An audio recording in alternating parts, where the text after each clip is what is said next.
I'd like to call to order the November 9th meeting of the Town Council of Smithfield. If you would rise, and Dr. Barber, would you please lead us in an invocation, please? Let's pray. Lord, I thank you for this opportunity we have that we can come and enact your business on the part of the town of Smithfield. I pray, Lord, you help us decisions that we make be the right ones. Lord, that we think of the things that is needed for our town, and then we accomplish the task that needs to be done. We thank you, Lord, for all you do for us. For in Jesus' name we pray. Amen. Amen. If you will, face the flag and say the Pledge of Allegiance with me. Pledge allegiance to the flag of the United States of America, to the republic for which it stands, one nation, under God, indivisible, with liberty and justice for all.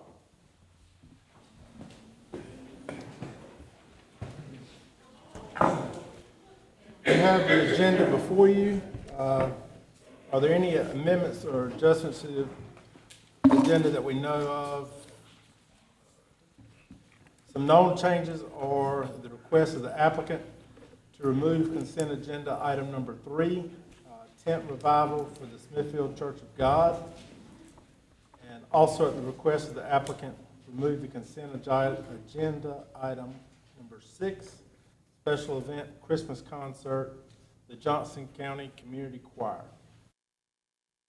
At this time, I also need to add to the consent agenda item consideration and request for approval to reappoint Mike Fleming to the Johnson County Economic Development Committee representing the town of Smithfield.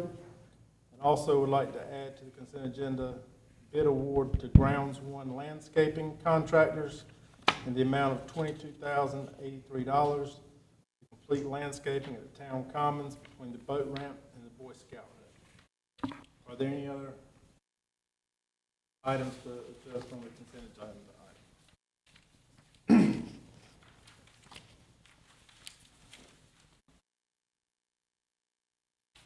Not.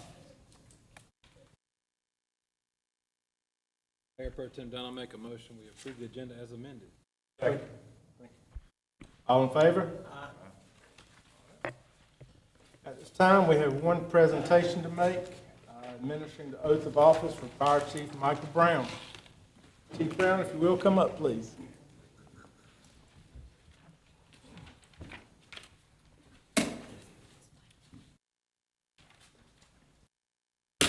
Would you like to hold the Bible for swearing in?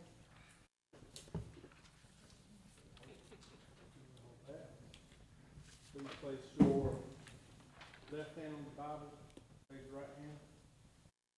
I, Michael Brown, do solemnly swear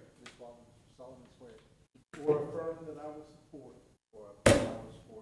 and maintain the Constitution and laws of the United States and the Constitution and laws of North Carolina, not inconsistent therewith, and that I will faithfully discharge the duties of my office as fire chief. So help me God. Chief Brown? Thank you, sir. Thank you. Thank you. Welcome to the town of Smithfield, and look forward to things that you have going on. So far from what I've seen, you're making some changes. Thank you so much.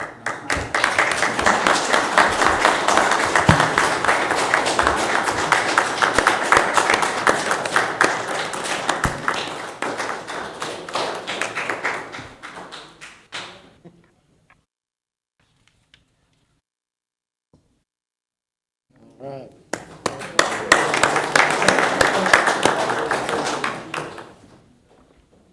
We need a speech. He didn't hear me.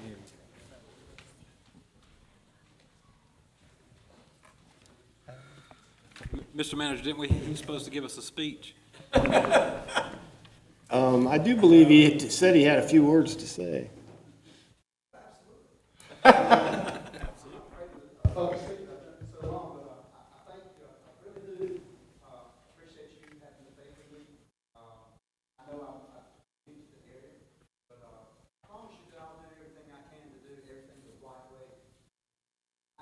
Person, at least I hope I am.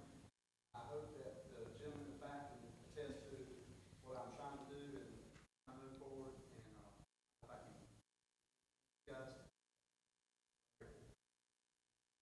Thank you.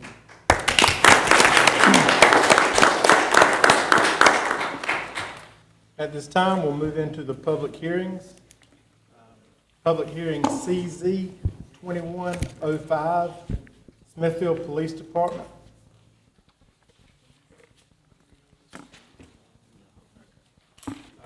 Planning Director Stephen Winston. Thank you. Can I get a motion to open the public hearing? So moved. Second. All in favor? All right. The town of Smithfield is requesting the rezoning of two properties. One is three, it's actually three properties.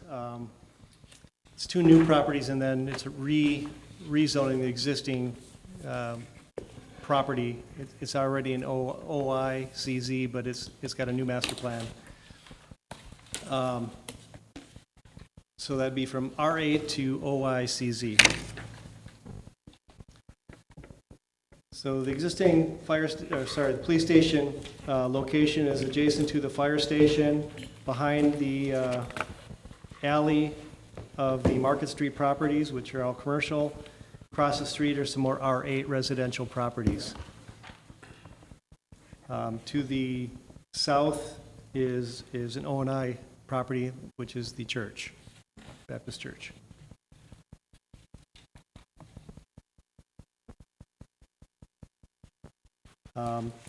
Town of Smithfield provides all the utilities. Again, it's an OI conditional zone we're seeking. So the existing police station property was zoned OI CUD many, many years ago, and that was a different process. It was a combination of a special use permit along with a rezoning. Today, we have a new process. It's called conditional zoning. It's kind of combined the two into a single process where you can put conditions on a rezoning. And with 160D, all former CUDs are now called conditional zones. So this is an update to the existing conditional zone master plan plus the addition of two new properties into that zone. That makes sense. So the police station currently is about a little over 8,000 square feet, has two parking lots. The one in the rear is 24 parking stalls. The one in the front has 10 parking stalls. Both are accessed from the alley. The front parking lot is a one-way system from the alley, and the exit out on Fifth Street. The rear lot is not really being changed with this expansion. It's the parking lot in front that is changing. To the rear of the building is an existing shed, which occupies a couple parking spaces, a mechanical yard, HVAC system. There's an existing cell tower with a fenced area. Currently, there's no stormwater management facility on the property, and there are no other environmental issues on the property. This is the master plan. You can see the alley access to the front parking lot has been removed. It now has two access points onto Fifth Street. It's a two-way parking lot, so you can go both directions. The parking lot now wraps around the south end of the police station with the addition. You can see the addition on the south end. And it connects to the fire station parking lot. Sort of as a continuous parking lot. There is a stormwater pond to the south of the parking lot, which I'll talk about further as we go on. As part of this project, they will be replacing existing sidewalk that is in damaged condition, and again, closing the alley and making changes along that frontage.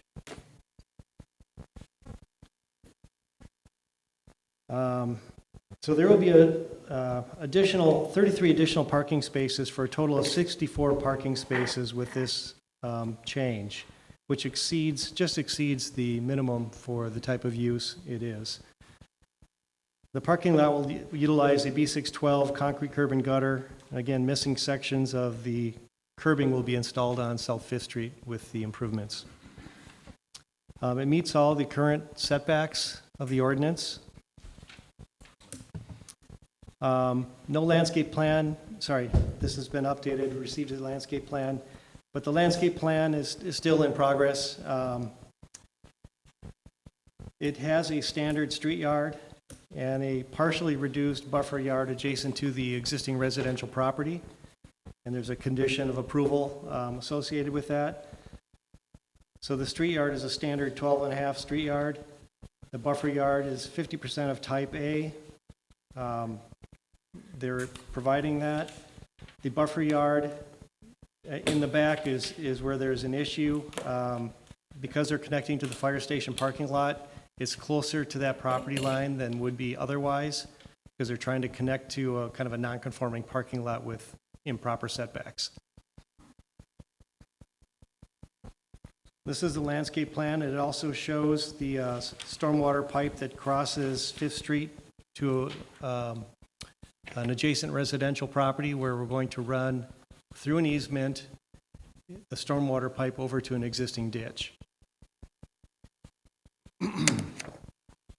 This is the area that I was referring to.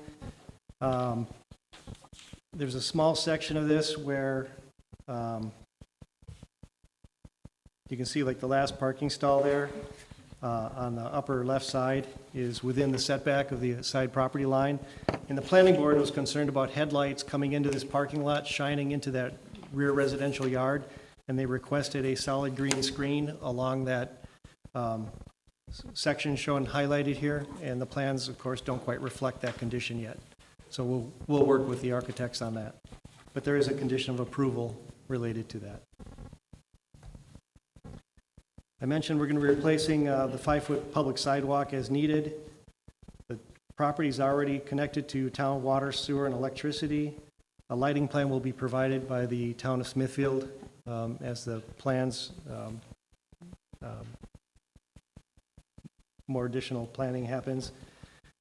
The stormwater management, it'll be a dry pond, so it'll have a grass bottom, easier to maintain than a bioswale. They are taking the existing they're treating the stormwater that's coming from the fire station currently, and they're treating that water, and then the water from the police department, the new impervious that's being created, that water is being sent downstream. So it's kind of it's a wash according to the DEQ. So we're following all the rules, but they're treating the existing water that's coming across the property line, currently untreated, and treating that. Again, this is just the drainage plan. You can see all a lot of the water coming from the building are hitting catch basins and going straight to the ditch, to the pipe, and then to the ditch across the street, but they are capturing all the water coming from the fire station parking lot. So there's only one change. You know, conditional zoning is a give and take type of zoning district, and there's only one change that they're requesting, or the town is requesting, is that has to do with a partial reduction in the buffer yard on that rear property line by the residential. In every other aspect, they're meeting all the conditions of the UDO. So staff is finding the project to be consistent with the comprehensive growth plan, consistent with the Unified Development Code and surrounding land uses. And we're recommending approval with the 6 conditions. And do you have any questions? Any questions from the council?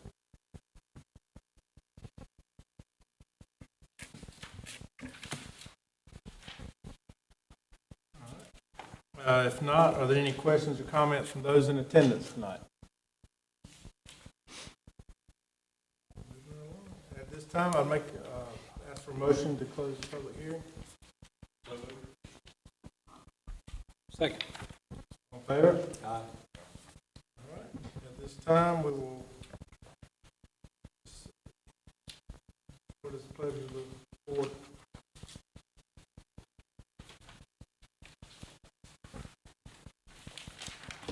Mayor Pro Tem, I move that we approve the recommendation as written with the 6 requirements, additional requirements. Second. All in favor? Aye. All right. Thank you. We need did you mention the consistency statement? I will add that to my motion.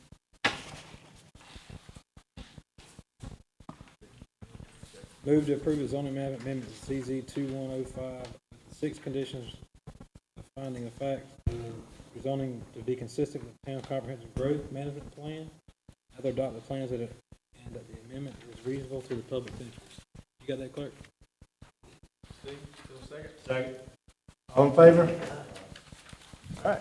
Thank Now you. may we move on? All right, item number 2, this is CZ 21-08, Bridge Street triplexes. At this time, I entertain a motion to open the public hearing. I move over to the hearing. All in favor? All right, again, Stephen? Okay.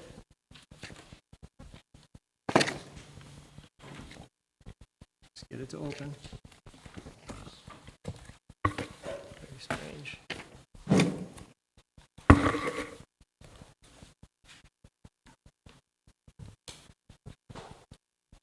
Let me try the old slow way here.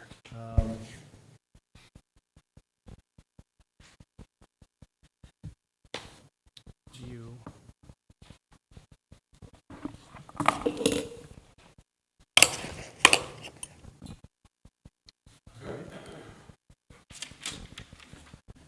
Why am I having a hard time finding it?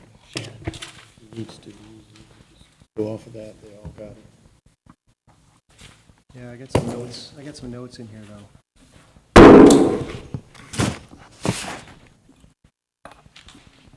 That's not it.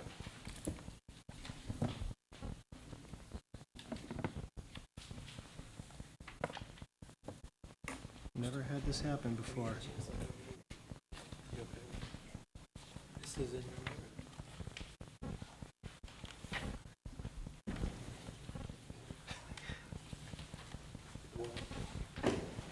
You know the log? I never use the log, that doesn't work. What is this? Slideshow, sorry, there it is. I never use that way either.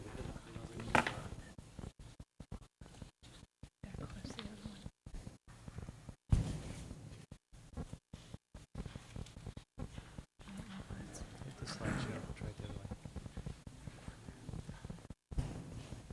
From beginning, there you go. All right, good to go. Terra Eden Landscape and Design LLC is requesting a conditional zoning of a .69 acre parcel in the B3 zoning district to B3 conditional zone with a master plan for a 6-lot, single-family triplex development. This is the location. It's adjacent to the Stevenson General Contractors Building, which is adjacent to the conditional plan you guys looked at a month or so ago, the Whitley Towns project on the larger property there, that's in red.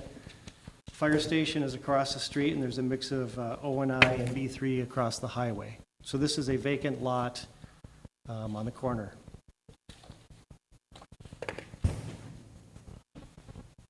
So the property is currently vacant, proposed for single-family residential triplexes. It's in the town of Smithfield Utility District, Duke Energy's Power District. The site is currently empty. It's a vacant lot. There's a ditch section, streets all the way around. The highway has a ditch, and Britt Street has a ditch running alongside. Currently, you can see on this graphic that there is a gravel driveway that accesses the Stevenson Contractors parking lot. It's nothing formal, it's just a driveway that developed over time, which will go away with this project.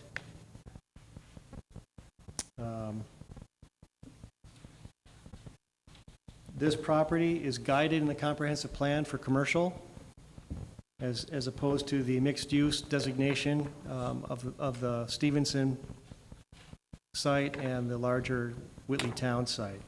So this is consistent with the comprehensive plan because townhouses are allowed in the B3 district with a special use permit or with a conditional rezoning. But these are not townhouses. I'm sorry? You said townhouses are allowed. These are not townhouses. These are triplex. It's a triplex, which is it's a 3-unit townhouse. It's a multifamily product. So it's the same category then? Same category. Okay. Thank you. So this is the master plan. You can see the 6 units, separated in the center, pushed a little bit closer to the residential property to the north, and north is to your left. The highway is to your right, and Britt Street is to the south. They all have, the driveway configuration, notice that the center 2 driveways come together in the right-of-way, and that is where a clustered mailbox is going to be located to service all 6 units.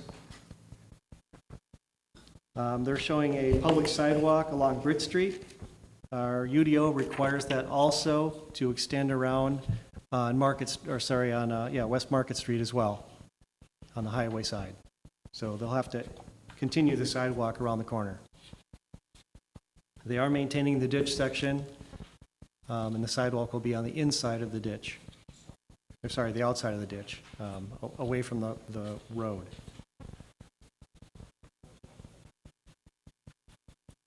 This is an example of what's being proposed. It's a 2-story unit in the middle with single-story units on either side.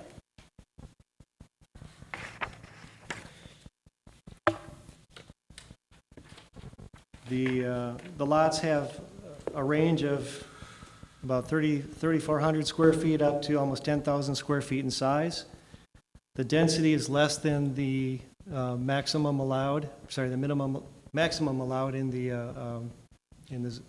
UDO. The minimum lot size is 26 by 128, so it's wider than a lot of the developments we've seen in the townhouse category. They are meeting the setbacks for side for Market Street and the rear setback. They're exceeding the rear setback. They're proposing a 30-foot front setback from Britt Street, where the B3 district has a 35-foot front setback. Most of our residentials do have a 30-foot setback, so it's really consistent with our residential standard, but not the B3 standard. They are asking for a 10-foot setback from the residential, whereas in the B3, a 15-foot side setback is required.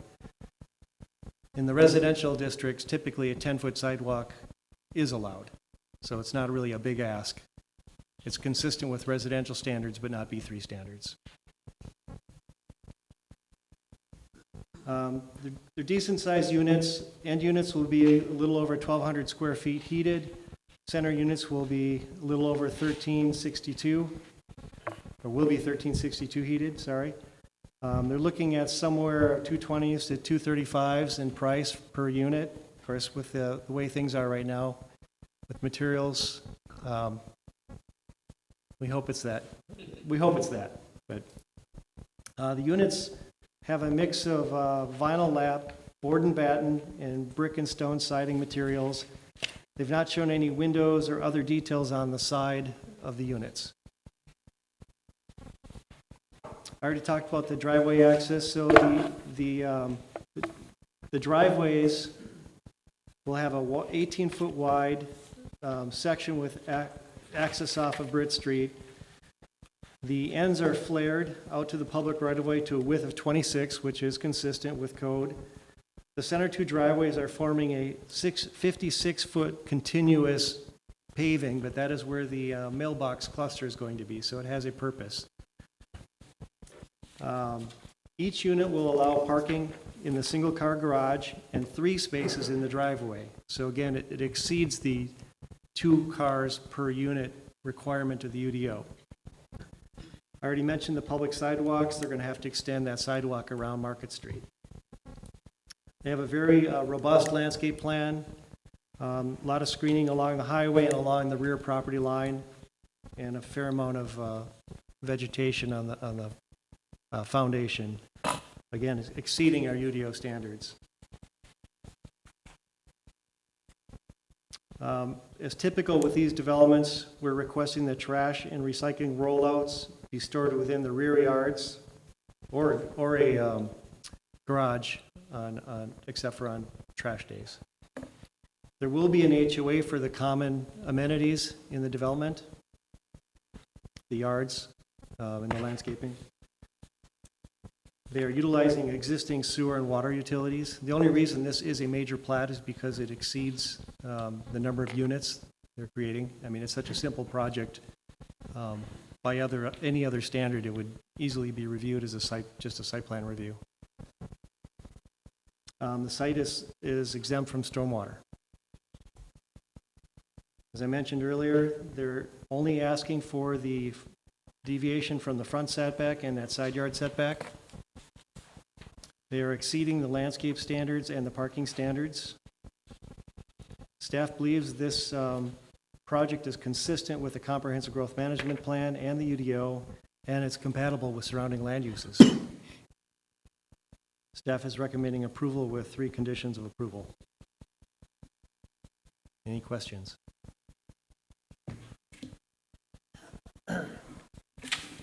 So, the concern I have is that with only 6 units, that means you only have 6 families in the UDO. In the HOA? The HOA, I'm sorry. HOA, only 6 families. And what happens if one of those 6 families decide they didn't want to contribute to do what the HOA wants to do? Well, the only thing the HOA is really doing is Cutting the grass. lawn. Yeah. No. So it's probably not a huge concern. I mean, So is that the only thing that they're going to be doing, provide common maintenance of the exterior of the buildings and landscaping? yeah, So more than just landscaping, they're doing any, exterior, it's Yep. pretty much low maintenance exterior. So there's, I mean, it's the roof. The roofs will have to Yep. be replaced at some point. I know, that's what I'm saying, but the point is though, there's only, that's not, in the other ones that we've had, they had a lot more number of houses Yeah. in the HOA. So, that's a different story. This is a small group. It'll be a very small HOA. And therefore, if one doesn't do it, if you're bigger enough, you can kind of overcome a little bit, but we only got 6 potential people. Yeah. That's a question for me, because again, we're looking, we've had this discussion in the past about, that we actually, in one of the subdivisions we did early on, we put some restrictions that are actually, they end up contributing money in advance to ensure that something would be able to be done if for some reason down the road, something needed to be done. Yeah, capitalization of HOAs is very important for the long-term health of an HOA, without a doubt. So, I guess my question is there any, I'm a little concerned. I mean, I've not seen their HOA agreements yet, and Bob Spence will have to review those prior to final plat, but, I mean, those are common issues, even with big townhouse developments. But you can disperse it, I understand what you're saying. I understand, On yes. larger numbers, you can disperse Yeah. those people that might want to be deviant from it, Yeah. but with the only 6 people, you can't afford to have one not Yeah, I mean, participate. The solution to this is the homeowners Planned Community Act allows the homeowners association to place a lien on property for unpaid dues or assessments, and they allow that lien to be foreclosed like a mortgage. So most people do not fight the homeowners association for long because it's like fighting your mortgage company. Okay, so we'll get a chance to review that. Yes. Bob will be reviewing that.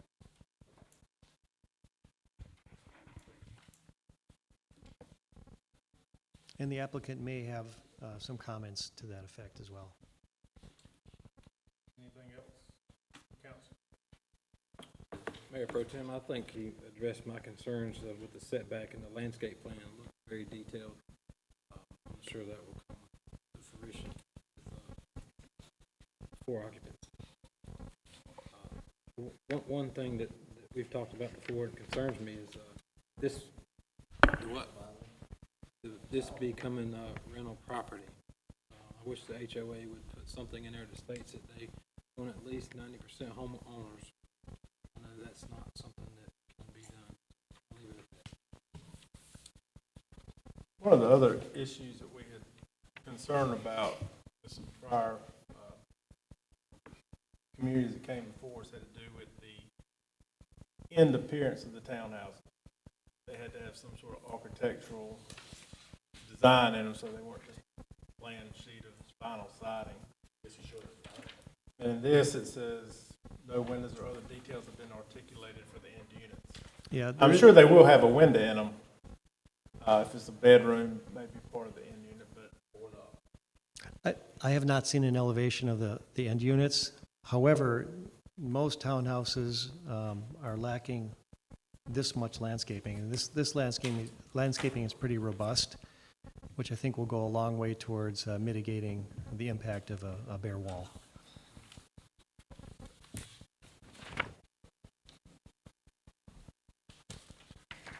And it also says building materials, triplex will have a combination of vinyl lamps. So they do have that multi. Mhm. I didn't see it in the slide, but I did read it. Anything else for Stephen? Any questions from anybody in attendance tonight about this matter? If not, entertain a motion to close the public hearing. All in favor? A second. All in favor now? Aye. All right. What's the pleasure of the board?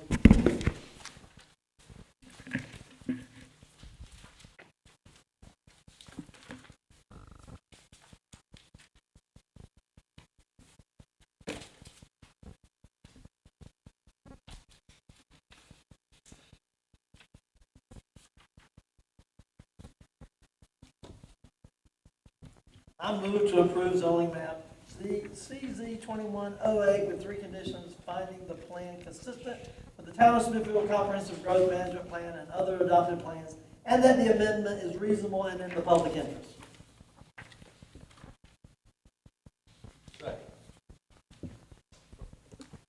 Is there we got a first and second. What is the pleasure of the board? Calling for a vote. All in favor? I'm in favor. Thank you. Okay, fantastic. All right. This is a quasi judicial hearing coming up. I would like to ask anybody who's in attendance that would like to speak in favor or on this matter at all, please stand and face the clerk so they can be sworn in so they can offer testimony. Please raise your right hand. Do you solemnly affirm to tell the truth, the whole truth, and nothing but the truth, so help you God? I do. This is S-21-04 Bridge Street triplexes, the same one we were just talking about. I'd like to entertain a motion to open the public hearing. So moved. All in favor? Thank you. Stephen again. Yes, so this is the same development, although this is a different application. This is just the preliminary subdivision application, which in this case is almost a procedural process as compared to the rezoning. It's now B3CZ. It's the only difference on this slide. This is the preliminary plat showing the 6 units, 6 lots, I should say. The main point of this is in order to prove a preliminary plat, the plat must be substantially in conformance with the B3CZ master plan. And in this case, it is. So staff finds the preliminary plat in conformance with the master plan. There are 4 findings of fact which have to be met in order to approve a preliminary plat. And staff believes that all 4 of those findings have been met. Staff is recommending approval of S2104 with 4 conditions based on the finding of fact. And there is a clarification here on condition number 3. Talks about the HOA being responsible for the maintenance of the building exterior and landscaping, and that the HOA declarations be submitted to the town attorney for review prior to final plat. And with that, any questions? Any other discussion by council?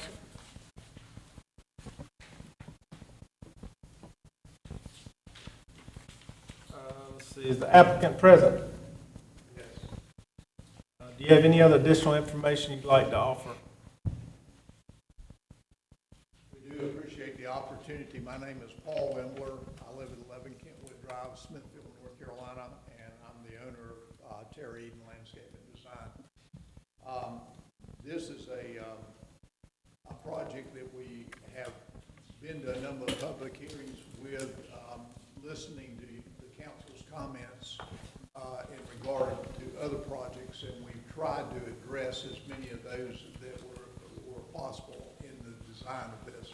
So we appreciate your consideration. If you have any questions specific, I will be happy to answer them. Does council have any questions for Mr. Embley? No, I will say that I think that it's evident that you looked and saw what we were looking for. And I mean, it looked good. The only question I had before was related to the HOA, but not the design or anything of that nature. I thought it was very well laid out, considering the limited number of buildings that can be put on that property. It looks like it's well laid out, I think. So I think you did a good job. Well, thank you. If you want further clarification on a couple of the comments, one being with the HOA, it's not uncommon to have single building HOAs where there's 2 or 3 or 4 units. I've worked in a lot of larger developments where there's an HOA for the overall development. Then within a given neighborhood, there will be another HOA, and then down to the individual buildings. So it's not unusual in larger developments. I realize this is a small one, to have HOAs for individual building units. So that's kind of common practice in the industry right now. And then the other thing, in regard to the windows, spacing on that, we've provided architectural plans suitable enough for the zoning request and the subdivision request. The owner is in the process of preparing plans that will be permitted, and those have to address the windows because, for example, in the bedroom, every bedroom has to have an opening large enough for the gentleman in the back to get through there with an air pack and get into it. So the windows are taken into consideration in the spacing of this and all the bedrooms, and that will be in the final submittal when we go for the zoning permit. Any other questions? Again, thank you for your consideration. Thank you, Mr. Embley. At this time, I'd entertain a motion to close the public hearing. Move we close the public hearing. All in favor? All right, is there any other discussion by council or questions for staff at this time? I move to recommend approval of zoning map amendment S2104 with 4 conditions based on the finding of fact for preliminary subdivisions. All in favor? Aye.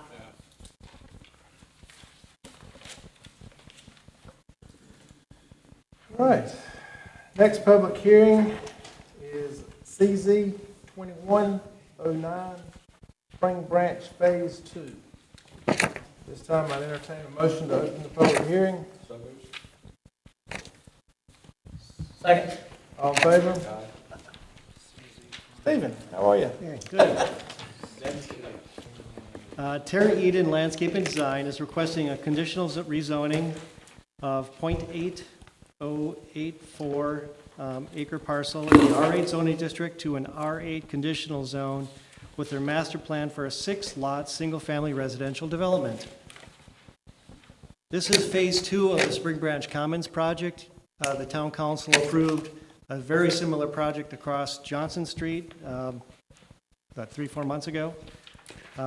This is utilizing the rest of Ms. Holding's property on that area. You can see this project has an alley laid out in the middle of it, right where it says location of proposed rezoning. That is an alley, which will have to be vacated as part of this project, or for this project to proceed, essentially. Spring Branch Commons Phase 1 is to the south. It's R8 zoning to the west and to the east. And there is a B2 property across Massey Street. So this is Twin States Farming property, again, the holding, some holding lands. This property is, you're not going to see a plat with this because it's essentially only creating one new lot, which is an administrative approval. So we're really just looking at the rezoning, and then the rest of this will be administrative. Just some existing conditions. The site is currently vacant, has been since before 2001. It had warehousing on it at some point prior to that. The frontage along 6th and at the corner of Massey Street lack curb and gutter. The remnants of old driveways remain in the boulevard along 6th Street. The curbing along East Johnson Street and Massey Street have a B612 curb and gutter section. There are overhead utilities that run along the right-of-way on East Johnson and South 6th Street, and there's an existing street light at the intersection of 6th and East Johnson. You can see the drainage structures in these images here. As I mentioned, this alley bisects the property. The project can't move forward without that being closed, and the town council will be seeing, if they get all the signatures, a petition to close that alley sometime in the future, and there's a condition of approval related to that.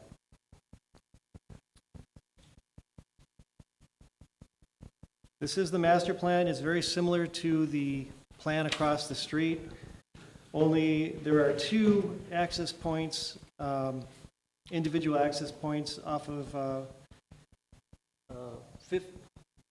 9th Street, can't read, 6th Street, sorry, 6th Street. The one driveway services only the property at the corner of Massey and 6th, and the other driveway services the remainder of the remaining 5 units. The driveways will be common open space along with the playground. There's a picnic shelter and some sidewalks and a mailbox cluster, almost identical to what you saw in Phase 1, just a little different configuration. Like Phase 1, some of the existing right-of-way is larger than normal. There's a greater distance between the property line, the frontage property line and the pavement. On Massey Street, it's not the case. It's kind of a regular, maybe a 12-foot, roughly a 12-foot boulevard. They are proposing, like with Phase 1, a 10-foot setback from the property line. And like Phase 1, along 6th Street, it'll look like a very generous right-of-way because the right-of-way is just so large in that area. It'll be a little less so along Massey Street and Johnson Street.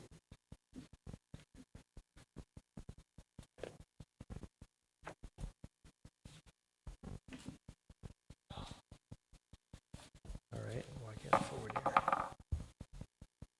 Okay. I already mentioned this. It's a minor subdivision, so this will be administratively approved once the rezoning is approved.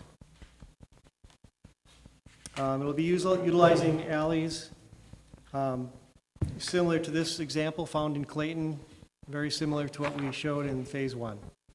It's a 16-foot wide alley access, privately owned. The lot sizes range from 3,444 square feet up to 5,046 square feet in size, the average being 3,770. Of course, this is a deviation. R8 district requires 8,000 square foot lots, so these are much smaller than your standard R8 district property. This is really kind of an urban infill project. It's meant to kind of mimic the type of structures found in the neighborhood. They're adding public sidewalk on all facades, all frontages, and it's really meant to be part of a walkable district into downtown. So it really supports the downtown community. The minimum lot dimension is 41 by 84, so it's the same as you saw in Phase 1. Being rear loaded, the narrow lots make more sense because you don't have the driveways repeating so frequently on the public right-of-way, so it has less impact on the public right-of-way. And that is a deviation, of course. 70-foot frontage is required in the R8 district. They are putting curb and gutter along all the town streets, so that's a real benefit to the town where it's lacking on a couple of the frontages. The site is exempt from stormwater attenuation. Utilities are already existing. They're just going to be utilized by this project, so it's utilizing existing infrastructure that new development actually doesn't do. So it's more efficient for the town.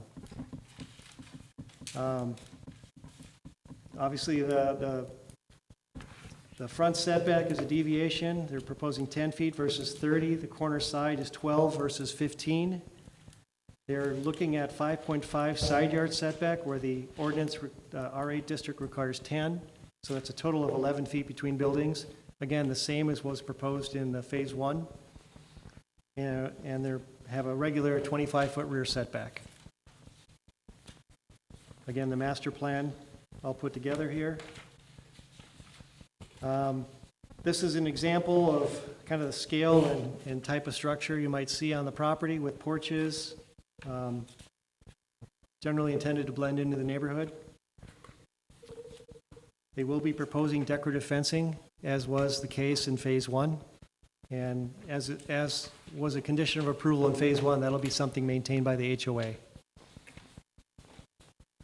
The landscape plan proposed, as with all of Mr. Embler's projects, have very robust landscaping, which will make this site feel pretty green and attractive. And the UDO does not require any landscaping for these types of developments, so this is really a positive for the town. So this is a summary of the requested deviations from the UDO that will be codified with this master plan. I've kind of talked about them already. Again, here's a summary of those areas in which the project is exceeding the UDO requirements. So the decorative fencing, they have a chain link fence along the rear property line, the tot lot and open space, landscaping, the rear loaded lots versus driveways on the street, the sidewalk being added to the public right-of-way, the new curbing, and I already talked about rear access. Staff is finding this consistent with the comprehensive growth plan, the UDO, and surrounding land uses. And staff is recommending approval with 4 conditions of approval. Are there any questions? Yeah, I had 2 questions. First question I had was, so if I remember the design from the other, these are not exactly the same layout as the other ones, are they? I'm sorry. These are not exactly the same layouts as the other buildings, are they? The pictures that they showed are similar, but I don't think that are they the same design? And the reason why I ask it is because one of the features that I thought was really neat was that they had the hot water heaters in a building, adjacent outside of the building, so that it had any leakage. I don't see that on the design here on this layout, so I'm wondering, is this the same design as those other houses? I believe it's exactly the same design. Okay, well, the other one showed, Paul Embler is here to clarify. you know what I'm talking about? The other one showed a room where they had on the outside, the hot water heater and the electric box. Steve, can you go back to that floor plan layout? We've got 2 different photographs. I'm just wondering which one they're supposed to be looking at. Yeah, it's there. If you look at these, this is the unit itself, and this is the utility room off the back of each of these, and this is the concrete pad where we would be talking about, excuse me, here's the concrete pad where we'd be talking about having the traction containers also. So you've got the utility room with the water heater housed in the back, and there's room for storage, and then you'd have the concrete area to put the I thought when I saw that, it looked like there was a step sticking out there for that, but when I looked at the layout, the floor layout, it didn't show it. That's why. I think what, on the original that we submitted for phase 1, at that time, the comments from the planning department, the planning board requested the utility room to be drawn in, and we had them extended going parallel with the side the side of the building, so they would turn 90 degrees the way they're shown here. And we did that in order to be more concise. They're the same size that we showed before. They're just oriented differently. Okay, but they are the same thing, you're doing the same thing as other, okay, which I thought was a great idea, so I just wanted to. The other question I have is related to the fence. So can you show me, can you put that, you said the fence runs on the back side of the property, so I'm gonna say, well, these houses are turned different ways, so what are we referring to when we say the back side of the, where's the fence going to run? Okay, there's two types of fencing. There's Right, I'm not talking about the front, I'm not talking about the decorative fencing, I'm talking about the ones that you have the, The chain link fencing will be running down this property line up to here, and, we're gonna terminate it right there as we're proposing right now. now the question is there a reason for chain link fence versus privacy fence? Because it seems like we've been consistently, people have been putting these, that we've been having people put these privacy fences up so people don't see the backyards. That's what we've been consistently doing. So I didn't know if there was a, I mean, The location of the adjacent housing, matter of fact, actually, one of the adjacent houses is encroaching on this property. And so it, with not being able to control that space, we felt it would be better to go with a more durable type fence is the reason why we're proposing chain link going in there, because we can't get there to maintain it except on one side. okay.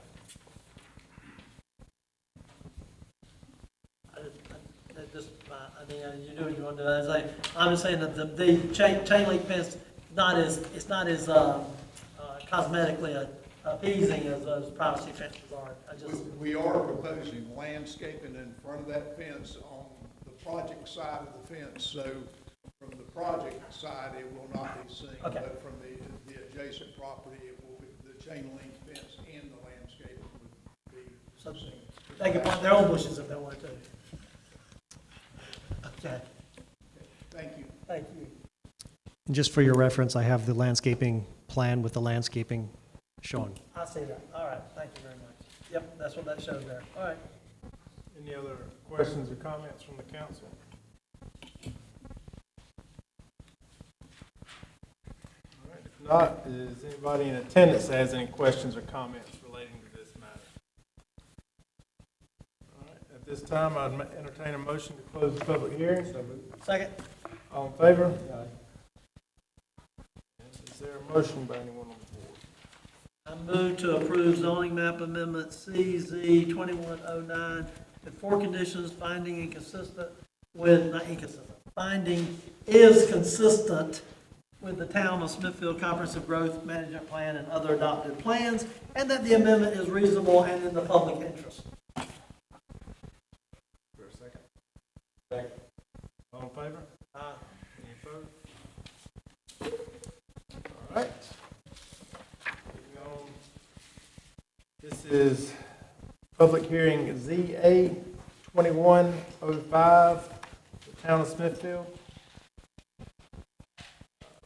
I'd like to entertain a motion to open the public hearing. I move we open the public hearing. Second. Second. All in favor? Stephen again. Promise you it's the last one tonight. The Town of Smithfield staff requests an approval and amendment to the Town of Smithfield's UDO, Article 10, Performance Standards, Part 2, Landscape Requirements, that will apply to landscape requirements of this section for single-family residential and townhouse developments. So the town has been experiencing unprecedented residential growth, as we all know. Town Council a while back directed staff to look at landscape standards for single-family dwellings or single-family development. Currently, there is a prohibition on single-family residential developments having landscaping, and this ordinance is intended to change that. So currently, new single-family developments and infill projects, single-family infill projects are exempt from landscaping. So this landscape ordinance would remove that exempt status of new single-family residential developments by requiring compliance with Part 2 landscape requirements, meaning the buffer and street yard requirements. It broadens the single-family development standards to include townhouse developments when located on public streets. Newly constructed single and two-family homes on existing lots will also be required to have landscaping.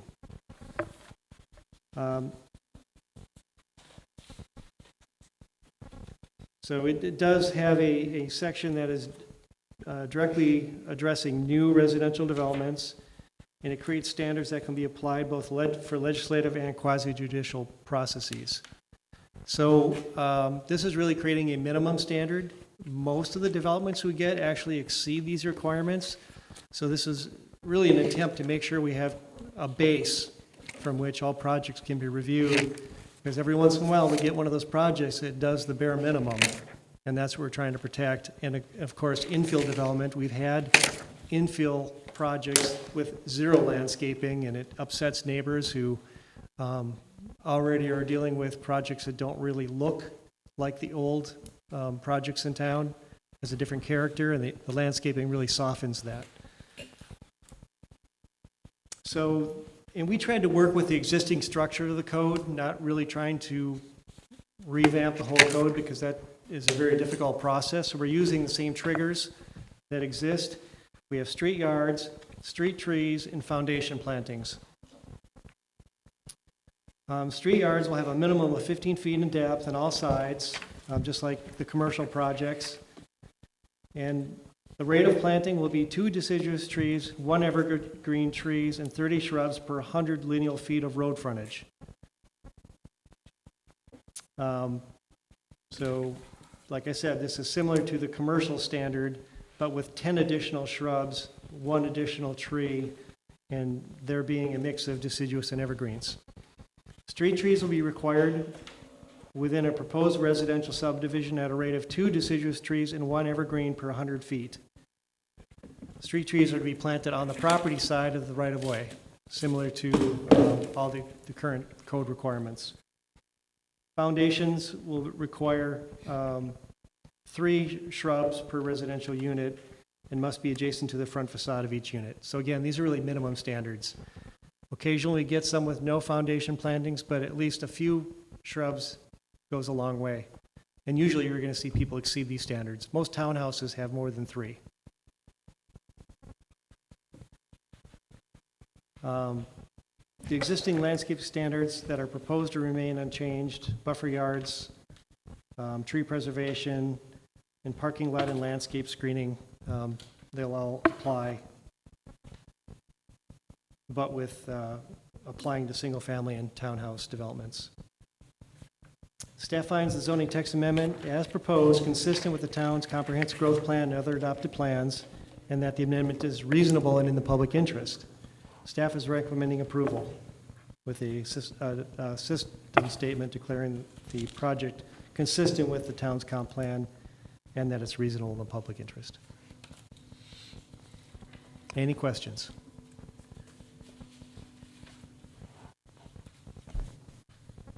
So, let me just say that as a homeowner with property in my own yard, I don't want somebody telling me to plant a bush in my yard. Those bushes are a pain in the butt. If I have a bush, I have a bush in my yard because I want it there and I'm gonna have to deal with it. If you go to townhomes, whatever, they've got UDOs that control that. Therefore, you can control. I don't have a problem with requiring them that somebody else is gonna take care of it. I know they're gonna take care of it. But if I'm not careful, my bush is overgrown. You know what I'm saying? So to require somebody to put a bush in their yard, that's a different, than what type of bush, because then you got bushes that grow like lightning fire, you know, whatever. I don't like the idea of requiring people that's gonna put a house to put bushes in their yard. Trees, I'm not really keen on that either, to be quite honest with you. I think the objective that what we were concerned with really is more of, people that are building houses and their back of their houses are exposed to other people's houses. And nobody wants to see somebody's backyard behind their building. So that's the only thing I'm really concerned. I'm not concerned about bushes or trees in the yard. I think that's a landowner, homeowners, they want to build a house and put trees on the yard.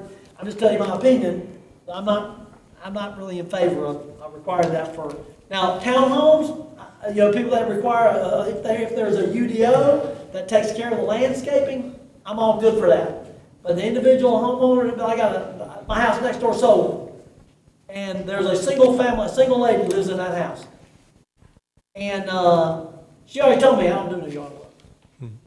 Lady next door to me bought a house next door to me just within the year. She says, I don't do no yard work. So if they're gonna do yard work, they're gonna do something else. They wouldn't plant bushes, because they're not gonna do yard work. Sound like you're gonna be busy. I'm not gonna do it. They're probably gonna have me over there dig up the bushes. But I'm saying is, I think that there's a difference between a single family homes that somebody builds on a lot. I think we need to be careful what we still have freedom for people to do what they want to within their scope. We want it aesthetically pleasing as possible, I understand that, but landscaping, to me, I like working in my yard. I like making my yard look the way I want it to look like, not somebody else wants me to tell me how to work. Well, I just want to clarify, so this is only for new infill development. I understand. Yeah, the example often brought was just down the road, new infill development with zero landscaping. Three bushes per unit is all that we're asking for. It's a minimum standard. And homeowners could thereby take those out soon after they purchase the property. I mean, there's no way to make them keep it. But just that being said, this whole ordinance was discussed after the Floyd's Landing project. And there was a discussion about street trees during that project. And I agree there was a concern about, the berm and the landscaping along the front, and which is considered the street yard. Much of it was because the rear yards were exposed as opposed to front-facing development. But what we heard was that there was a desire for a street yard requirement. But if the council is really only looking at where you have double-fronted lots and addressing the rear lot, when you have double-fronted lots where you got the front street and, let's say, the highway on the backside, I mean, that's a different ordinance. We could come back with that change. Well, to me, that's the only thing I was concerned with. Because I think that if you're buying a piece of property that's part of other people's property, then you recognize that you've given up certain rights, right? Because your privilege is only going to end when somebody else knows to begin, right? I mean, that's the way it is. But if you own your own piece of property, it's your house, your land. As long as you're not violating what we need you to violate, that you're keeping your grass cut, all those things. I don't care if you plant an oriental tree in the yard or a cactus in the yard. That's your business. I don't think I have the right to infringe upon them and their ability to do it. That's me personally. I don't know what others think. I just don't think I have the right to do that. So to demand that you're going to build a single-family house, but again, I'm not talking townhomes, because townhomes, I think we can do a little more with that, because those are, most of the time, people don't even own a lawnmower, right? So, I mean, you can require that because part of their UDO could cover taking care of all that. And you want consistency, understand. But part of owning a house is your land to do what you want to do with it. Make it yours and put your own seal of approval on it, your own characteristics on it. And, I might think your house is ugly, but it's your house. And that's, as long as you keep the grass cut and the rodents out of the yard, I'm not really going to bother me. You see my point? Yeah, I understand.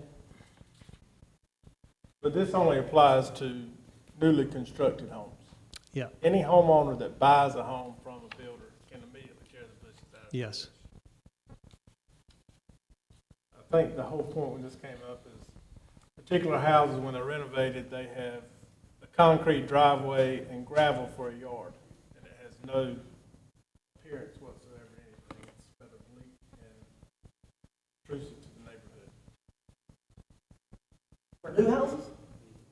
Then people won't. Newly constructed. But I'm going to say this. I understand what you're saying, but I would say that if you go buy those same houses that somebody went and paid $300,000 for, you give it a year and tell me you don't have a nice yard, bushes and trees in the yard if they chose to put them in the yard. Because they're not going to pay $300,000 for a house and then leave a gravel driveway and no grass in the yard. I'm just telling you, that don't really happen. So this way, though, they put in what they want, not what we mandate to them. I think that comes down to a matter of freedom, and I think that I don't want to violate their freedom to do what they want to do within a certain ring. Should we protect the rights of others, yes, that's the reason why I'm concerned about the berms being high enough to cover the backside of the yards, because that can offend somebody else. But, you know, I just put a privacy fence around my house, so I didn't see my neighbor's yards. So, but that was my choice. I'm just saying, that's my opinion. Mayor Pro Tem, I have a few questions. Mr. Winsman, I'm just curious, I understand the intent of this, and I also understand that this mortar state is not speaking to the residents, it's speaking to developers, and with the intentions of keeping it nice. My question is, what is the planning board's opinion on this? Have you guys discussed this topic? Yeah, the planning board is in support of it. Thank you. Any other questions or comments from the council? If not, anybody in attendance would like to speak on this matter? All right. If not, I'd entertain a motion to close the public hearing. Second? All in favor?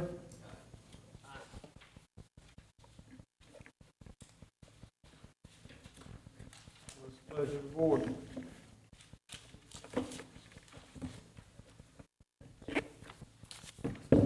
Mayor Pro Tem, I make a motion that we approve the recommended text amendment ZA 2105, finding the amendment consistent with Town of Smithfield Comprehensive Growth Management Plan and other adopted plans, and that the amendment is reasonable to the public's best interest. Second. All in favor? Any opposed? Aye.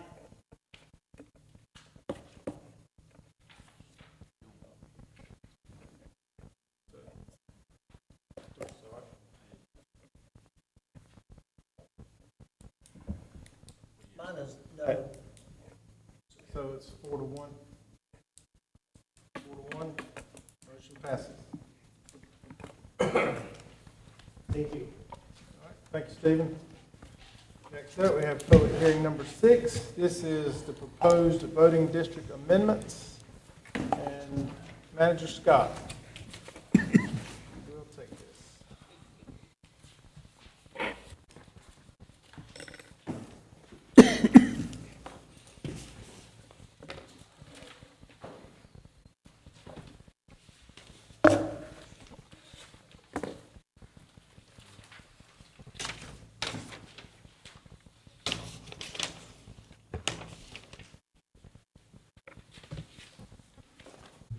Thank you, Mr. Mayor. This is a public hearing, so you'll need to open the public hearing. Oh, make a motion, well, I make a motion, we open the Thank public you. hearing. second. All in favor? Aye. Thank you, Mr. Mayor. It's a presentation on redistricting our voting districts. There's certain things that we have to do by statute that we're going to go through tonight very quickly, quite frankly, unless there's significant questions on them, in order to meet the requirements of evaluating our voting districts and redistricting, which can include leaving districts as they currently are. We have to analyze the census data, which was released back in September. On the 20th, we finally received census data release. We also have to take all of that data and put it into city blocks. If you are a member of a state organization or a federal organization, the census creates all these, your current districts for you, and then you adjust them accordingly, and all that information is available. For us and other municipalities, we have to actually build our voting districts block by block and then reanalyze that data. So it's a rather cumbersome process.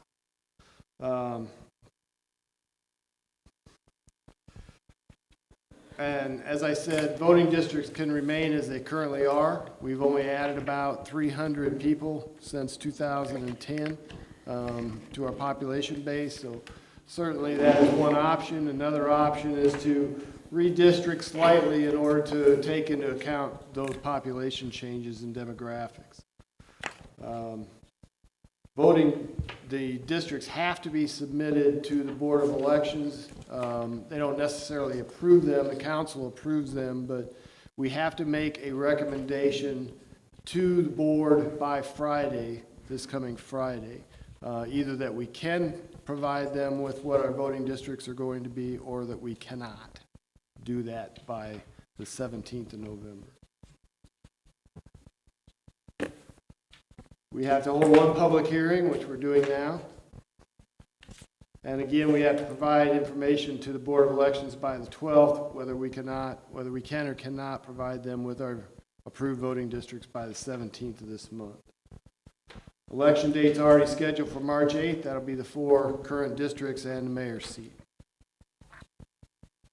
If we can provide this information to the electoral board by the 17th, then the filing period will begin at 12 noon on December 6th and close at 12 noon on December 17th.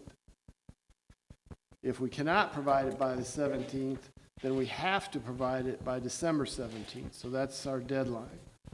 And if we provide it by the 17th, then that allows the filing period to begin at 12 noon on January 3rd, and it will be open for a shorter period until 12 noon on January 7th. Current demographics, we put everything into pie graphs here so that you can kind of get an idea of where things stand.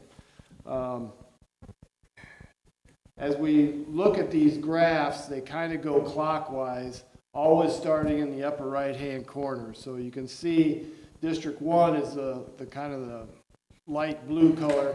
That's on the upper right-hand corner.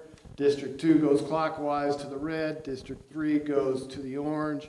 And District 4 goes to the dark blue. So all of these graphs are situated that way as you look at them. They all start in the upper right-hand corner based on the legend that you have at the bottom, and they all move in a clockwise motion.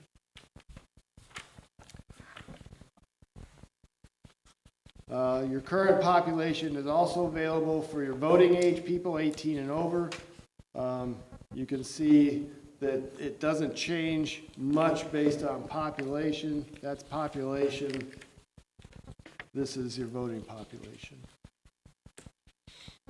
For race, you can see that Smithfield remains predominantly a white community, followed by Black or African American population, then Asian population, which is our smallest group, and then it goes and it starts talking about other races that are identified as only being one race.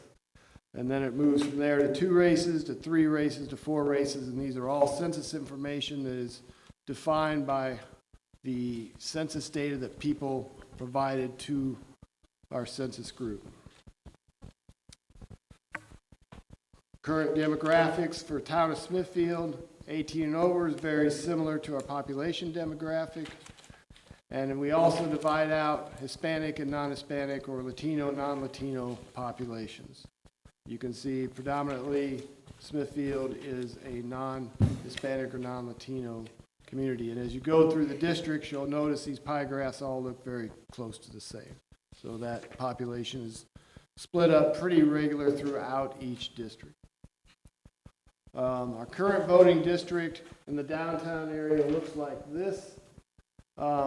If we are going to change our voting districts at all, staff has recommended that we only adjust a small section of the downtown area, and it would look then like this.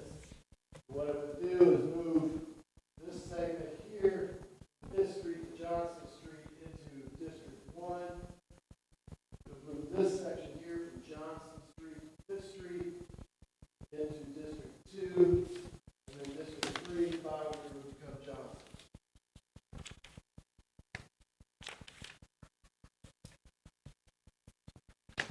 I'm going to go through these very quickly. District 1 demographics look like this currently. This is based on the 2020 census. 18 and over is pretty much the same. Again, your Hispanic, non-Hispanic, Latino, non-Latino population looks similar to the community at large, a little bit larger Hispanic population in this district. Your 18 and over is slightly smaller, meaning that you've got some people coming up that will be voting age in the future, making that group larger. This is something that is residential occupancy. We'll show this for each district. This shows you how many homes are occupied in this district and how many are not occupied in these districts. And you'll notice as we go along, they're all very close to being the same type of population proportion. So are you saying there's 152 homes, or is that people, number of people? No, those are residences. There's 152 homes vacant, District 1. Yes, The question is, does an apartment count as a residency though? yes, So if you had a bunch of apartments, then you could have, it's residents. so it doesn't matter what type of resident it is. It's structures. Could be an apartment, could be a home. It's not people. It's not counting bodies. This particular issue. Okay. It's not counting homelessness, if that's your question, I guess.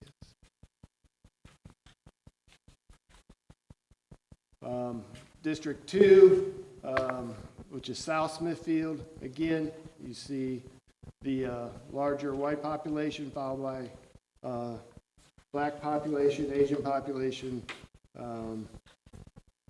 people who identify as some other one type of race, 2 races, and then 3 races going in a clockwise direction. 18 and over is very similar for District 2. Again, you see the similar pie graph for Hispanic, non-Hispanic, Latino, non-Latino, same as 18 and over. And a little bit smaller area of residential occupancy in District 2. District 3, very similar, a little larger African-American black population in District 3. And again, it goes around clockwise. Same thing for the 18 and over population. Hispanic, non-Hispanic, again, pie graph looks very similar to the others, and same as the 18 and over, Hispanic, non-Hispanic population. And the residential occupancy in District 3 is very similar to District 2.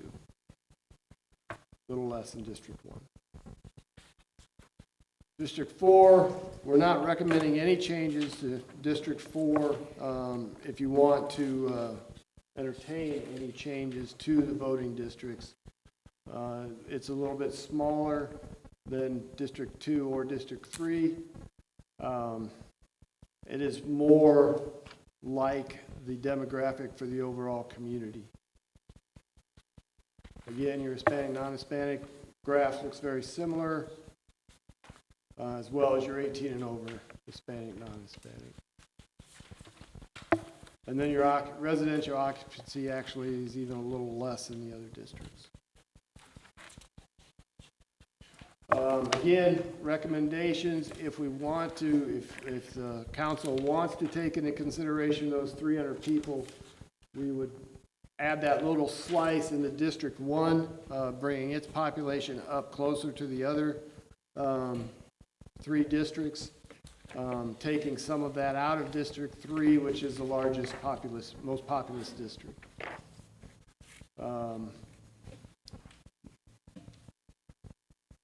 Again, this is the town demographic. If we make those changes for the downtown area, I'm going to show you a graph here in a minute that will compare them a little bit better. That's your 18 and over. And again, these are the changes we're talking about. If you want to entertain a change, just add this little piece of this pie here in District 1, small 2 blocks into District 2, and taking that out of District 3. So it is a little closer in population to the other districts. If you make those changes, this is the difference. You can see on the left, that's where we are today based on the 2020 census. On the right would be the draft changes. So our goal was to try to keep these graphs similar with the changes, so there wouldn't be a lot of significant change in any district. This is the 18 and over. You can see Latino, non-Latino, and the voting age, 18 and over. District 2, very similar. That's current. That's with changes. 18 and over, current. 18 and over with changes. District 2 Hispanic, non-Hispanic population, and the draft changes. Voting population, about the same. District 3, again, on the left, you'll see the current, and on the right, you'll see the draft, and again, very similar. 18 and over population, very similar.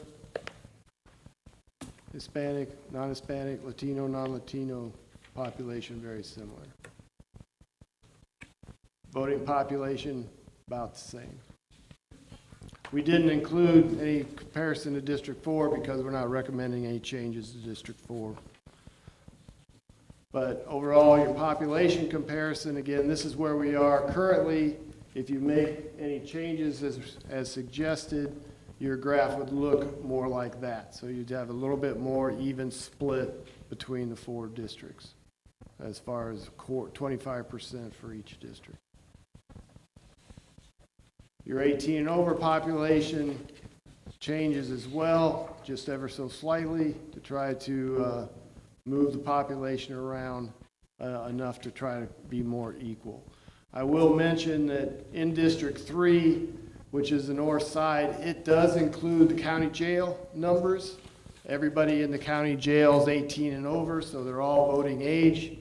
All of them have a right to vote if they're registered. They can vote via absentee ballot if they're not already a convicted felon for some other reason. That population base is likely going to move into District 1 at some point as the new jail is built and the population is moved from downtown out Highway 70 to the new jail site. So you're going to see that population move regardless. How many is in that? 231 is what the census reports. And that is our presentation. Any questions for the manager? This time? Yeah, just when I look at this information, because I know, I look at the accuracy of the numbers. I mean, because I know everybody did not fill out the census information. So, I mean, where exactly are we really getting these numbers? And, I mean, how accurate is this?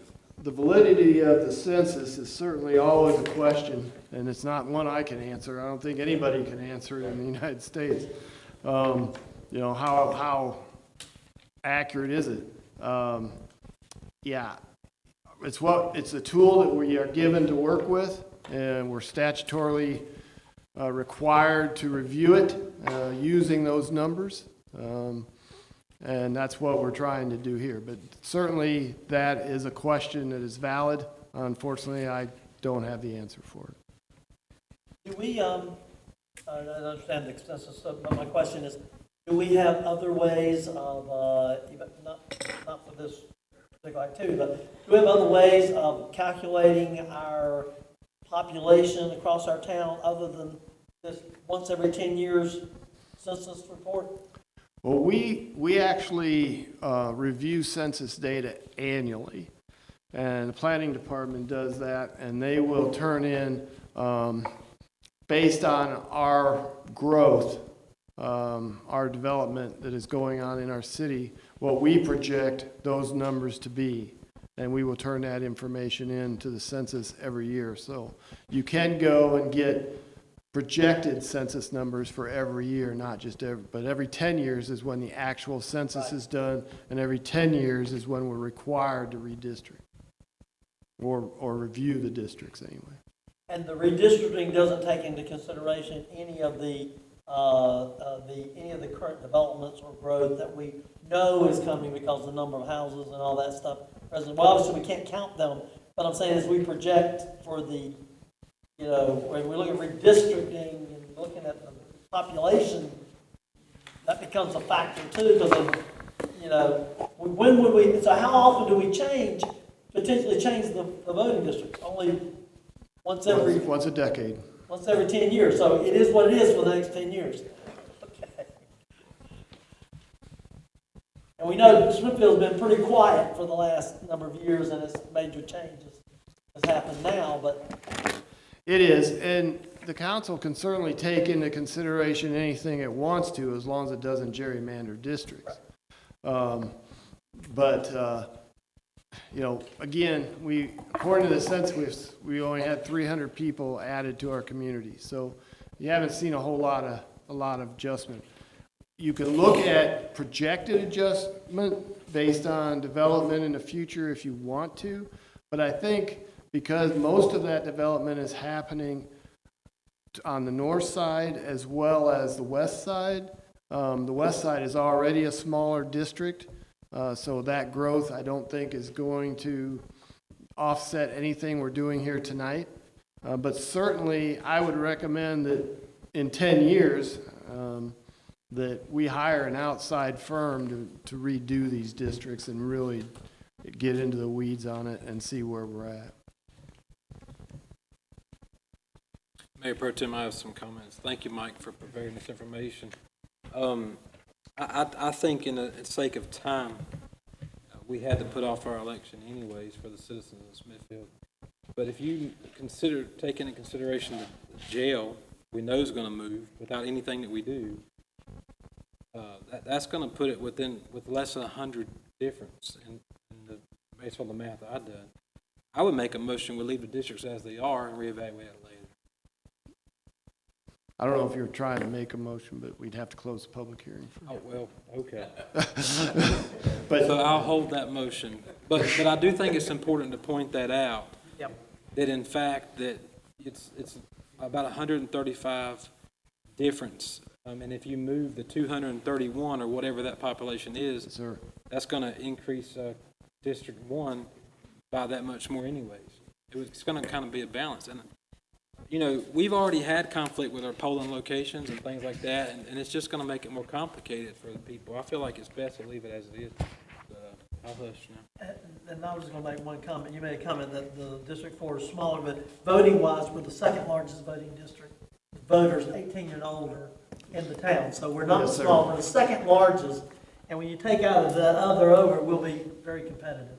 So I'll just let you know, West Smithfield is a very big, and with the potential growth, that we will probably be the largest. That's okay. I think this is interesting information. It's always a question mark, I think, because of again, people that don't fill out the survey. In my area, we would have a lot, I was kind of surprised we don't show more Hispanic population in my area, because I know we have a large population of Hispanics in the District 4, yet the numbers don't reflect that. But it could be that sometimes people are a little leery about putting their information down, you know what I'm saying? And so it could be that was someone that affects that negatively for our Hispanic population in the town of Smithfield, as an example. So I know what you're saying, though. We have to go with the data that we've got. Anything else from council? I move we close the. They got it. Yeah. Sorry. If there's anyone in the public that has a comment or concern about this, now's your time to voice that. All right. No one? I move we close the public hearing. All in favor? Aye. All right, what is the recommendation of the council? Mayor Pro Tem Dunn, I make a motion that we submit to the Board of Elections that we're not going to make any changes to our districts based off the information provided. Second. All in favor? Aye. Any opposed? Pass. thank you, gentlemen. I do like to make one statement.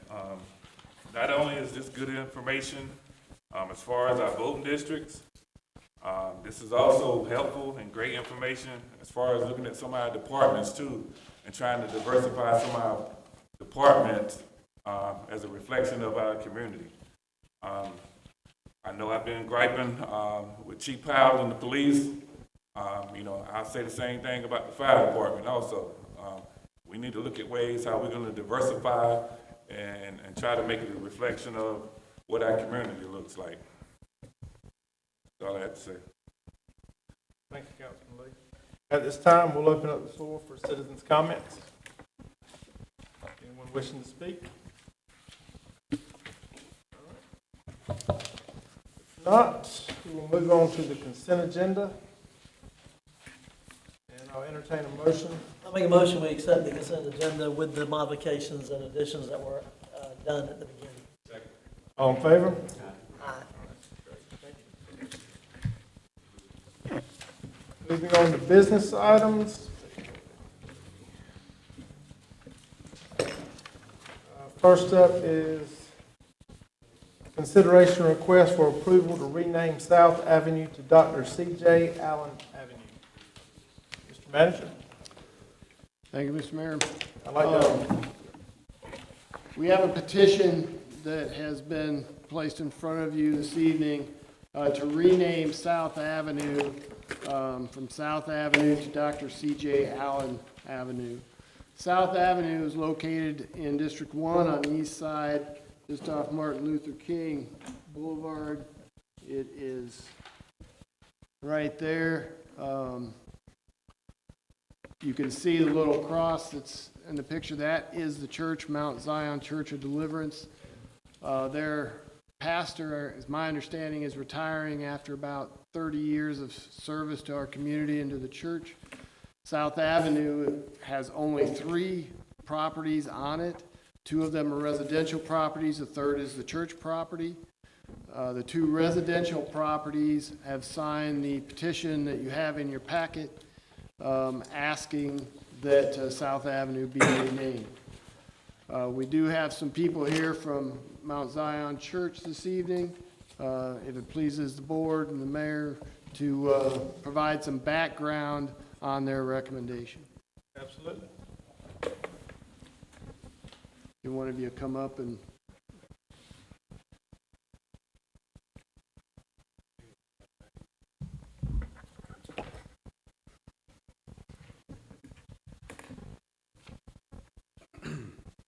Good evening. My name is Wyatt Ragland, and I live here in Smithfield at 237 Hartley Drive. I am the newly installed lead pastor of Mount Zion Church of Deliverance, located at 908 South Avenue. I would like to first thank Mayor Pro Tem, the entire town council members, and town manager, Mr. Scott, for considering this proposal of renaming the current South Avenue to Dr. C.J. Allen Avenue. Reverend Dr. Christine Allen was the longest serving pastor of Mount Zion Church of Deliverance. She served as pastor for 30 years, and amongst those 30 years as serving as pastor, there have been a plethora of difficult and trying moments for her. She was diagnosed with colon cancer, also suffered the loss of her only son at the age of 38 years old, and on last year, April the 17th, 2020, after a short illness, she lost her husband, the love of her life, for over 56 years. She was his sole caretaker, all while pastoring our church. Along with her own health challenges and personal loss, Dr. Allen never allowed any of that to deter her from her duty to serve God, our great church, and community. Her community involvement includes she served as chaplain at the Johnson Memorial Hospital and the State Employees Credit Union Hospice House, helping, encouraging, providing prayer to hurting families during the care and the transition of their loved ones. She is a believer of education. She gave out numerous scholarships to those students who were preparing to further their education to prestigious community colleges and universities through the Elizabeth Coley Stevens Scholarship at our church. She was also the inspiration for the Youth STEM Camp in the year of 2019, which was held at Sarah Yard Center for the Youth Monthly. The STEM activities included science, math, engineering, technology, and Lego robotics for 1 year. We received a grant to purchase bicycle helmets and locks for the youth of our community. Through her own generous donations to the camp, nutritional lunch was provided for every child that came and attended the camp in each session. There are so many more awards and accolades that I can speak on concerning Dr. Allen, but most importantly, we want you all to know that she is an honorable and distinguished citizen here in our community. Her name alone speaks for itself everywhere you hear it. In the coming days, why do we want her name on the street? Simply because in the coming days, her name will be removed from the signage of our church as pastor. And it was my desire to honor her name by having the street in which she drove on and still drives on for 56 plus years as a long-standing member in Mount Zion. The same street she drove on and still drives on for 30 years as pastor of Mount Zion. And the same street she will continue to drive on as my personal teacher and trainer, visionary, outstanding leader, and so much more. Her name as our physical address will serve as an everlasting achievement of her work done in that community and that church. So I, along with a few of our wonderful members from our congregation, have gathered into these chambers to seek your unanimous approval in honoring our proposal in changing the current 908 South Avenue to 908 Dr. C.J. Allen Avenue. I thank you for this time and opportunity to come before you this evening. Thank you. Thank you for coming out tonight. All right. Thank you for the information. She definitely seems to be well deserving of this honor. At this time, I'd like to entertain a motion to approve, deny, or table this request. I'll make a motion that we name the former South Avenue to Dr. C.J. Allen Avenue. Second. All in favor? Aye. Motion passes. Mayor Pro Tem, before we move on, can we make sure that this information gets to the dispatch center too for? We'll take care of that, as well as the post office. I also would like to add, if I might, for just a second, mostly to the media. I believe that the church is trying to make this somewhat of a surprise for Dr. Allen, and intends to do some type of presentation on Sunday. So if there's any way to hold off releasing this information till Sunday, I'm sure they would appreciate it. Yeah. All right. At this time, business item 2, we have an annexation request, Twin Creeks Phase 1A, ANX 21-2, Navajo Development.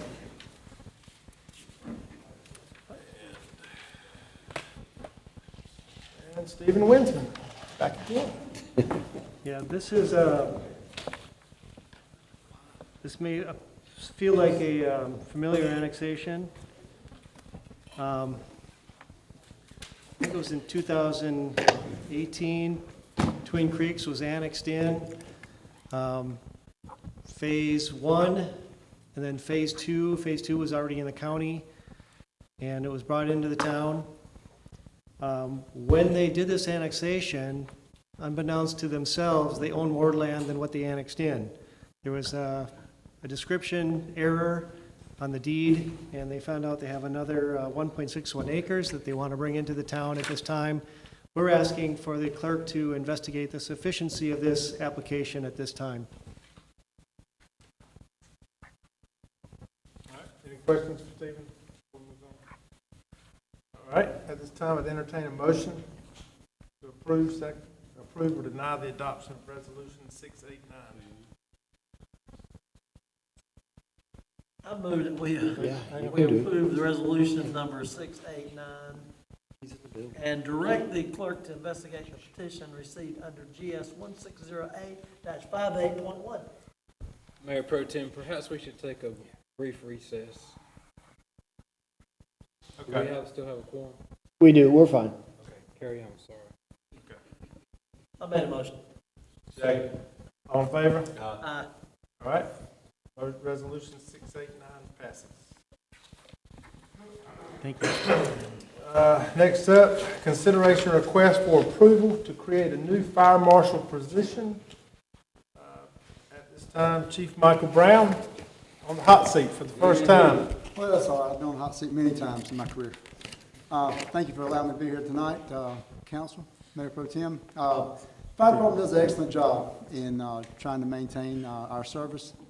We are in need of a fire marshal. The reason is Smithfield is growing.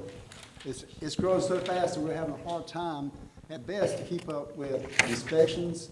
When the new builders come in, there's plan reviews. The staff is doing an excellent job of trying to maintain that, but we are quickly starting to see that we could simply fall behind.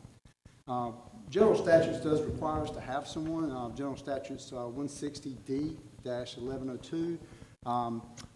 Since I have taken the position of fire chief, we've not had a part-time investigator or inspector. So what we've been doing is using a part-time gentleman who comes in on the weekends, and he goes over our plan reviews. The problem with that is when this person needs to meet with these new contractors and builders and plan reviewers, he's not there for them. So we have a hard time understanding exactly what needs to be approved. So it delays us in working with our citizens when they come in and want something. So we have been trying to stay ahead of that. The crews have been going out doing the pre-plans, the inspections, and it's kind of tight. It really is. So what I'm asking you tonight is to help us to approve this position. We used to have it at one time. I think Paul Whitehurst was the last one that had that position, and I don't know why it wasn't refilled, but I think it may have been 2012 maybe, but it's been a while back. So I'd like to bring that position back into the fire department. In that, it would help us having a full-time person there. This person would have other duties, not just doing this. They would be involved with the fire department, helping with fire inspections, because right now the county does that for us. I feel we can do that too. So it's our backyard, so we need to take care of that. But there's a lot of other things that this person would feel. But I am asking for that position to be reinstated. Also, with the budget, we do feel that we do have the funds to do it because we've not been able to fill a part-time position. I had a guy that was going to take that position and turn it down. So we've got to be competitive in a salary, which we've looked at everything around us to see and make sure that we would be in line. And with this position, I think we can really do great things. But keeping a part-time position is what I want to also do, because if we keep just one of those part-time positions, it will allow us for future growth down the road. I'll entertain any questions that you have. Any questions from the chief at this time? How soon are we looking to make this happen? It would be January before I could even get anybody on, time I get a assessment panel together to do that. So in fact, we would only be, how long after that would it take to hire the person? When would you see this person start? Probably, I would hope maybe mid to 1st of February, maybe. Time I get everything, get it advertised, and get an assessment panel together. So you're looking at 3 to 4 months into the year. So that question is how we pay for it. Let me answer that. Well, you go ahead. Actually, we're hoping that we could fill this position by the first year, so we would have 6 months of salary and benefits involved. Right now, in the budget is positions for 2 part-time inspectors. We haven't hardly spent any of that money. Like the chief said, we're seeing one person come in on the weekends and work a few hours, and that's all we're spending. We also have part-time salary monies that we're moving constantly into that line item to accommodate the EMS program that we started at the first of the fiscal year. You'll remember that we budgeted 3 months of that salary, and we were going to look at other department vacancies and move money as we needed it. So we certainly believe that we can stay within budget without asking the council for any budget amendments this fiscal year to pay for that if we are granted permission to hire up to the midpoint range of that salary schedule. So I have a question. Do we charge fees as part of our fees for new buildings? Is that part of do we collect monies for the inspection and for our fire marshal person to go through all their stuff with the builders? Is there part of a fee included in that somewhere? Mike? I don't think we have a fee. I was gonna say, not just building inspections, not fire inspections. Fire inspections is a service that the town's expected to provide. Besides a re-inspection. There are departments that have a inspection fee for re-inspections like that. They actually do have those, and we can actually look at those to help kind of offset a little bit. Right now, we don't have any fees to offset. No, sir. Mayor Pro Tem Dunn, I have a couple of statements. Mr. Brown, thank you for coming and presenting this to us. I just want to clarify that this fire marshal and a fire inspector position is not a new position. We had this before. Yes. And we had a major crisis in budget, and this is hugely important. The reason I say that, the bottom line is that Smithfield has experienced more growth in the last few, I would say, 8 months that we've had in what they said with the county in 30 years. And if we don't get ahead of this, especially with this topic, we're going to be faced with some major hurdles. I would make a motion that we approve this request, work with the manager to get the numbers where we need them to be, and let's make this happen. Now, I understand also it does have budget ramifications, but I believe you've clarified that that's not going to be an issue this fiscal year. That's correct. Have a motion and a second. All in favor? Since Chief Brown's up here, I would like to have maybe at the next town council meeting, we could have an update on the progress of that program you just talked about. The EMS program? That's correct. Okay. We implemented it, and I haven't heard anything about it, positive or negative. I'm assuming it's working good, but I haven't heard anything. Now, maybe those involved in the fire department have heard it, but I haven't heard anything about how well it's done or not. So maybe if we just have a little presentation on that next time, just to give us an update, something just so that we're aware, because we are budgeting coming up again, and we need to know where we are as far as it being effective, not being effective, things we can do better, things we can do worse, you know what I'm saying? I think that was just something that I think that would be something that I'm interested in knowing how well it's going. Absolutely. Mayor Pro Tem Dunn, I have another comment. Mike, I'd like to say thank you to you for what you've already done. We've seen other communities have changed their ISO ratings and such, and I know you've already asked questions and you've already put in some place things that needed to be done, specifically with pre-plans. So I'd like to thank you for that publicly, and let's keep that work going. However we can support you guys and your mission, that's what we need to do. Thank you. Because that is important. We talked about it before, the insurance prices and all those things that go along with it, so thank you. Yes, sir. Thank you. Thank you, y'all. Thank you, Chief Brown. All right, at this time, we'll move into council members' comments.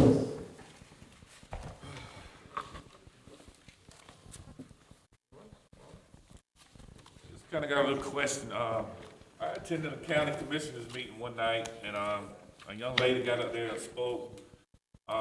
She was kind of hesitant about giving her name and address, safety concerns or whatever. I know we do it here, but is that something that publicly do we have to do when somebody come up here and speak and give comments? I know coming from the county commissioners, what was it? They just basically said they just kind of want to get a feel of basically where the people are coming from, making sure they are our county residents. And so I mean I just kind of thought about that. I know we do it here, so sometimes we may have some controversial topics or whatever, or is there another way if they could just write it down and hand it to the clerk? So I just decided I'd bring it up here. I don't believe there's a requirement for it. It's historically what the town has done in its meetings. It isn't often important for the council to know if the person is a Smithfield resident, tax-paying resident, someone who is here receiving services, or someone from, who knows where. But my understanding, and I haven't seen it, but I don't think we would ever force someone to provide that documentation or that information publicly if they weren't comfortable with it. We would certainly let them speak. But perhaps there is something that we could put on our sheet saying that if someone doesn't want that information made public, well, once they've signed the sheet and it's ours, it's public information. There's nothing we can do about keeping it public. So even if they hand us a piece of paper, the media guys are here, they'll tell you that's public information. They ask for it, they get a right to it. There's nothing we can do. So if they provide it, either on a napkin, we still have to provide that information if we're asked. But I don't think we would ever force someone to do it and say you can't make a comment if you don't do that. All right, okay.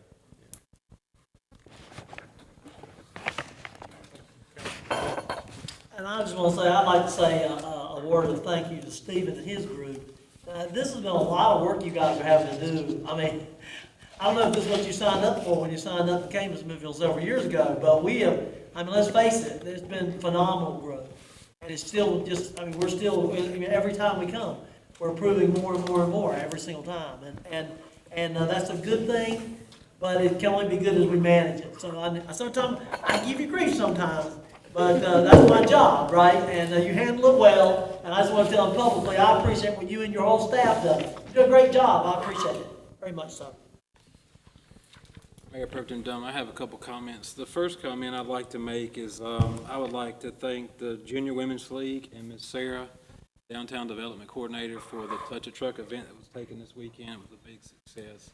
I wish it was a little bit warmer, but I know we had a decent turnout. The other comment I'd like to make is I'm not sure why we didn't make this agenda item tonight. Perhaps the recent court rulings made that so we didn't have to discuss it. It was about the vaccine. I publicly want to say that I took an oath to serve this board and the citizens of this community to uphold the Constitution of the United States, and I'm adamantly against forcing anyone to make the decision to take a medication.